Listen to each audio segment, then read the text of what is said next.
Sahabat entrepreneur, salam hebat luar biasa. Pada kesempatan kali ini saya akan membahas sebuah topik yang sangat penting, yaitu dengan judul Berpikir dan Berjiwa Besar.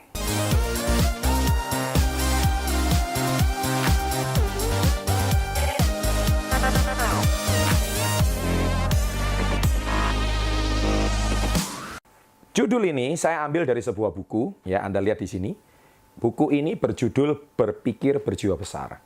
Saya telah membaca buku ini sejak tahun 1996, alias 19 tahun yang lalu. Ya, mentor saya pada waktu itu memperkenalkan saya buku ini untuk saya baca pertama kali. Dan waktu buku ini diperkenalkan, umurnya sudah 80 tahun di muka bumi ini. Tentunya ini sebuah buku yang bukan sembarangan buku. Karena buku ini mengajarkan tentang apa yang tidak diajarkan di bangku sekolah maupun di bangku kuliah. Ya, karena buku ini mengajarkan tentang bagaimana cara kita berpikir yang benar, berpikir yang besar, berjiwa yang besar, baru kita bisa sukses. Buku ini karangan dari Dr. David Schwartz, ya, di mana buku ini muncul di era abad 19 sekian, dan buku ini sudah bertahan lebih dari hampir 100 tahun lebih. Ya. Dan tentunya intisari dari buku ini, kalau Anda baca buku tersebut, saya sangat merekomendasikan. Tetapi, ya, karena buku ini sudah dicetak 100 tahun yang lalu, masalahnya adalah banyak contoh-contoh yang mungkin Anda sudah kurang relevan.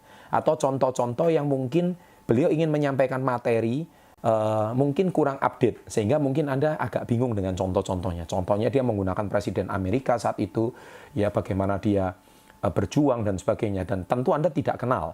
Tapi kalau Anda sekarang saya kenalkan dengan Presiden Indonesia, Bapak Jokowi contohnya, Anda mungkin lebih terkenal atau Anda mungkin bisa lebih relevan. Tetapi tidak masalah, meskipun contoh-contohnya kurang relevan, tetapi dasar teori yang disampaikan di buku tersebut masih sangat berguna sampai sekarang. Nah, intisari daripada buku tersebut, saya mengambil 3 tema. Yang pertama adalah, buku ini mengajak kepada kita bagaimana cara mengubah mindset kita, mengubah cara berpikir kita. Dan sebetulnya saya sudah mengajarkannya di channel SP30 ini, yaitu tentang video mindset dan mental orang sukses. Ya, di situ saya mengajarkan banyak hal tentang bagaimana cara kita mengubah mindset kita. Nah, dan buku ini mengajak kita untuk berpikir dengan cara yang berbeda. Karena seringkali kita ingin melangkah, tetapi yang menghambat kita itu bukan masalah, tapi yang menghambat kita itu justru ke dalam, ya. Karena masalah itu sebenarnya masalah di luar, ya. Di luar itu seperti kayak kondisi, situasi, ya, atau problem-problem yang terjadi di luar diri kita. Nah, manusia seringkali mereka terpengaruh oleh kondisi di luar. Ya, contoh, kalau hari ini hari hujan, tapi Anda itu mau ngantar makanan, ya. Misalkan Anda sudah janji. Nah, hujan itu bisa mengurungkan niat Anda untuk menetapkan goals Anda, yaitu mengantar makanan kepada orang yang Anda cintai. Tetapi, kalau Anda sudah punya tekad yang membara, tekad yang kuat, Anda bisa mengantarkan makanan sekalipun hari hujan, badai sekalipun. Nah, di situ menunjukkan tekad Anda yang kuat. Nah, di sini cara berpikir Anda yang berbeda, itu sudah menentukan bahwa seberapa kuat mindset Anda untuk menetapkan goals dan tujuan Anda.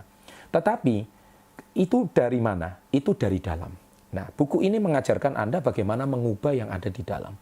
Mengubah apa yang di otak Anda, mengubah apa yang ada di dalam jiwa Anda atau hati Anda.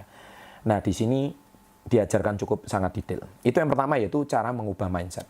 Yang kedua adalah, Anda harus memiliki yang namanya keberanian.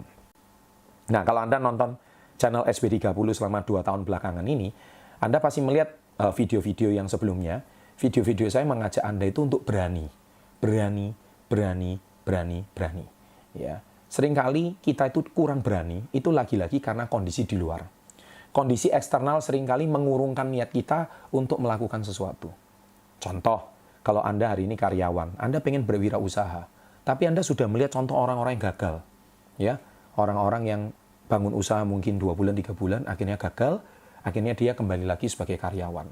Nah, itu kondisi eksternal.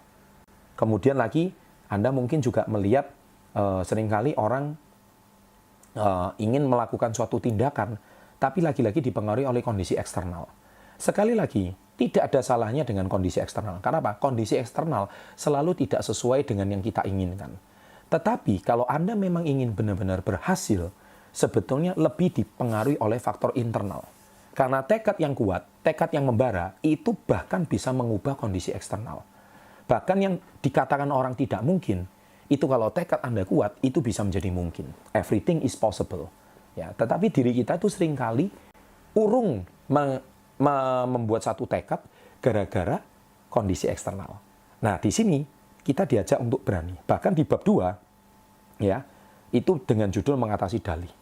Nah, di situ banyak sekali manusia itu, kalau Anda tonton video-video saya sebelumnya, ya saya nggak punya modal lah, bagaimana berwirausaha nggak punya teman lah, dan sebagainya macam, itu semua adalah dalih.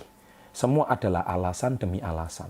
Saya nggak punya mentor lah, saya nggak punya teman lah, saya nggak tahu harus kemana, saya nggak punya produk lah.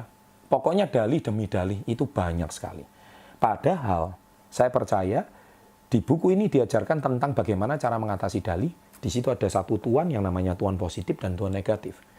Nah, di otak kita, setiap kali kita menghadapi sebuah peristiwa, kondisi eksternal, pasti ada dua sisi yang mengatakan satu bisa, yang satu mengatakan tidak bisa. Yang satu mengatakan mungkin, yang satu mengatakan tidak mungkin. Yang satu mengatakan oke, yang satu mengatakan tidak oke. Kita seringkali dihadapkan dengan kondisi seperti ini. Nah, pertanyaan saya adalah, bagaimana cara membuat Anda tuan positifnya itu lebih banyak yang bekerja? Oke-nya, mungkinnya, bisanya itu diaktifkan. Dengan meniadakan yang tidak bisanya, tidak oke-nya, atau bahkan tidak mungkinnya. Nah, di buku itu dipaparkan dengan sangat jelas di bab kedua. Dan yang kata berani itu juga di bab ketiga, yaitu cara mengatasi rasa takut. Ya, di video-video saya sebelumnya juga saya sudah paparkan bagaimana mengatasi rasa takut tentang kegagalan. Nah, di buku ini sudah dijelaskan juga bagaimana cara Anda mengatasi rasa takut gagal.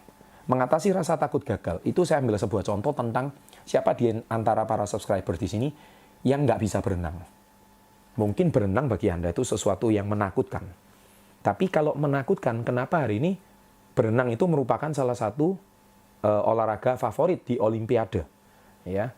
Dan kalau hari ini kita nggak bisa berenang, oh Anda alasannya banyak. Saya ini hidupnya nggak di tengah laut. Kalau saya ini anak nelayan, mungkin saya pandai berenang.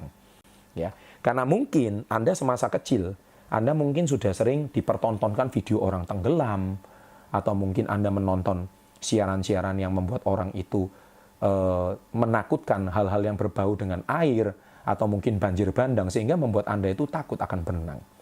Nah, di buku ini diajarkan ada dua cara untuk membuat Anda bisa berenang. Cara yang pertama adalah sederhana sekali, yaitu Anda dipertontonkan sebuah seminar. Nih, cara berenang itu seperti ini. Semua teori dipaparkan dengan sangat jelas. Semua teori meyakinkan bahwa Anda pasti bisa berenang. Tapi dalam bentuk di kelas di ruangan. Nah, entrepreneurship itu juga berbicara seperti contoh ini. Anda tidak bisa belajar kewirausahaan hanya di dalam kelas, hanya di dalam ruangan.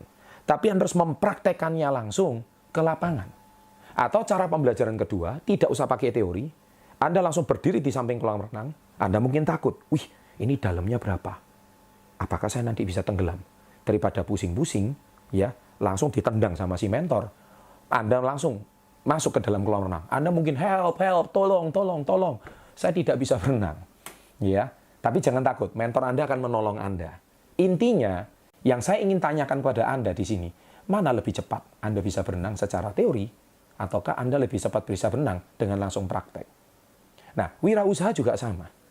Wirausaha itu tidak bisa hanya dengan teori demi teori. Anda baca buku orang sukses sekalipun, Anda tonton semua orang-orang yang sukses di dunia wirausaha sekalipun, itu cuma untuk menambah wawasan Anda, tidak menambah keberanian Anda. Keberanian Anda itu ditentukan bukan dari berapa banyak Anda cuma baca buku. Baca buku sangat penting, tapi tidak cukup baca buku. Tapi berapa banyak yang sudah Anda praktekkan dari buku yang sudah Anda baca. Karena mengetahui tidak lebih hebat daripada Anda mempraktekkan apa yang Anda ketahui. Karena action berbicara jauh lebih hebat daripada apa yang cuma Anda ketahui. Nah, itulah intisari dari yang kedua, yaitu Anda berani untuk mengambil tindakan. Dan yang ketiga, Anda harus berani menetapkan goals. Ini dibahas di bab 12, ya. Yaitu bagaimana cara menetapkan target atau goals. Karena tidak ada orang sukses di muka bumi ini mereka yang tidak menetapkan goals. Saya percaya goals ataupun target itu ada target jangka pendek, menengah, dan jangka panjang. Di video-video saya sebelumnya, mengapa target Anda belum tercapai, Anda juga bisa tonton. Nah, mungkin di situ juga salah satu Anda bisa tonton rekomendasi videonya juga cukup baik, ya.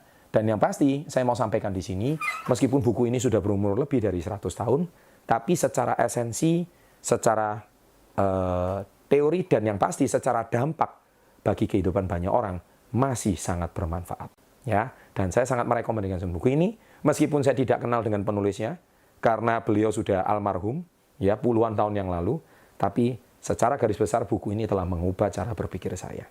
Kalau buku ini bisa mengubah saya, mengapa tidak bisa mengubah Anda? Ya, selamat membaca buku ini, sukses untuk Anda, salam hebat luar biasa.